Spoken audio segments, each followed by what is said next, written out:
હાવજ ગરજે વનરાવનનો રાજા ગરજે। એ રાજા ગરજે છે પણ એ મેરામણ નદીના કાંઠે વીરડા ગાળવા માટે ગરજે છે। ક્યાંક કાગળ ઉપર રહેલા વીરડાઓ નથી અને એના માટે જ ગુજરાતની અસ્મિતા સમાન આ સિંહો છે એ મેરામણ નદીના કાંઠે વીરડા ગાળી રહ્યો છે। ધરતીના પોપડા જ્યાં પડી ગયા છે પોપડામાં ખાડો ખોદીને પોતાના નખુરિયા ભરાવીને ક્યાંક ઠંડક મેળવવાનો પ્રયત્ન કરે છે। તરસ छिपावવાની વાત તો અલગ રહે છે। જ્યારે અમારા સંવાદદાતા પહોંચ્યા ત્યાં દ્રશ્યો બતાવ્યા હતા।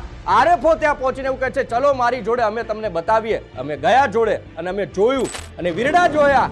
ત્યાં ગુજરાતની અસ્મિતાના સમાન સિંહો છે એ પ્રદૂષિત પાણી પી રહ્યા છે। ક્યારે પણ ફરીથી એક વખત કહું છું કે ક્યારે પણ ન માત્ર ગુજરાત ફર્સ્ટ પરંતુ ગુજરાતની જનતા કે દેશ ક્યારે આ અસ્મિતા ઉપર આંચ આવશે તો નહીં સાંકી લે। એટલા માટે કે આ અભયારણ્ય ઉપર આખો દેશ ગર્વ લે છે। અને સાહેબ આગ લગાડી દો તમારા એક કાગળિયાઓને જે કાગળ ઉપર વીરડા બતાવી રહ્યા છે।